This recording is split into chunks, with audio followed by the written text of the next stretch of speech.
To thee and thy company I bid a hearty welcome. You're watching One Take Shakespeare. I'm your host, Penny, and I'm gonna break it down for you in one continuous take. Well, viewers, you may have noticed that there's something different about this episode. That's right, I'm not wearing my glasses. No, seriously though, it's Beach Week, which means that it's time for a special Beach Week bikini episode. So, now we get to our first play. And what better subject for our first play than Shakespeare's last play, The Tempest. Let's dive in. Pardon the pun. The Tempest was written probably around 1610 or 1611. Some scholars disagree, but then, some scholars disagree with everything. I say probably because, with a couple exceptions, putting a date on any of Shakespeare's plays is basically guesswork. It's, educated, scholarly guesswork, but it's guesswork. It's also hard to tell because plays weren't generally published until after they had been performed for a bit.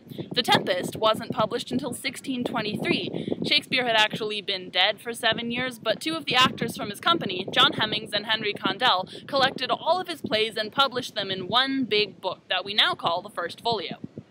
Anyway, The Tempest is one of the few Shakespeare plays that follow the classical unities of time, place, and action. That basically means that there's one plot, it happens all in the same place, and basically in real time. It's also one of, I think, 2 plays where the story is original to Shakespeare. Okay, he might have been inspired by contemporary accounts of shipwrecks in the New World, and the plot structure and the character types line up pretty squarely with the Italian tradition of commedia dell'arte. But the story is all Shakespeare's.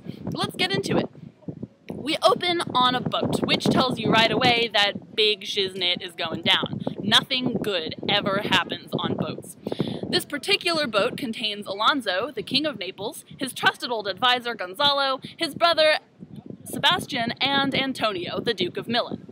Looks like Milan, it's pronounced Milan. Don't ask me why, probably Scansion. Also, there's a crew of assorted mariners. Also, they're in the middle of a huge, enormous storm. That would be the Tempest of the title, for those playing along at home. They basically all shout a lot, and the mariners act generally nautical, and the ship splits. See? Told you big stuff was going down. Next, we meet our main character, and possible Shakespeare analog, Prospero, and his beautiful young daughter, Miranda. Miranda is freaking out because she thinks her dad has caused this terrible storm with his magic. Well, he has. But it's okay because Prospero promises that no one on the ship will be hurt. Then he sits her down and does some backstory exposition, which he does a lot of, so I hope you're sitting comfortably. Apparently, years and years and years ago, Prospero was the Duke of Milan, but he liked reading more than duking, so his brother Antonio usurped him with some help from the king.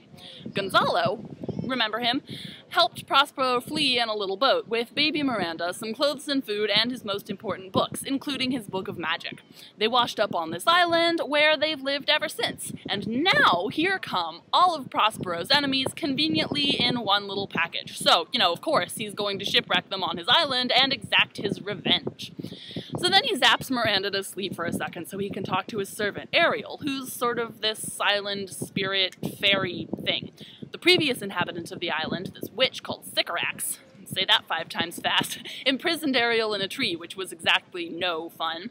Prospero let him out, and now he has to serve Prospero.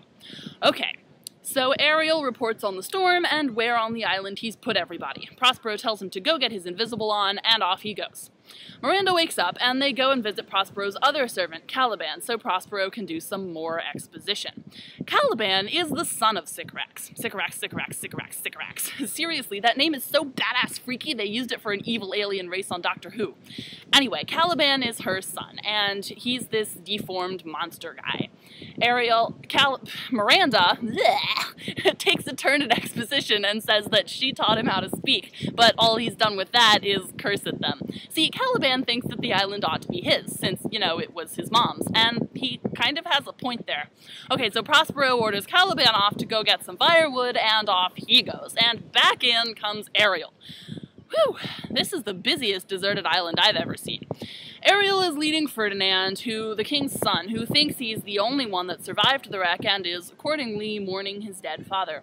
Prospero basically shoves Miranda out at him so they can fall in love, which, surprise, surprise, they do. But Prospero has to make sure they're for serious, so he comes over all shouty and angry and fathery and takes Ferdinand prisoner. And that's Act 1. Okay, I promise there's no more exposition.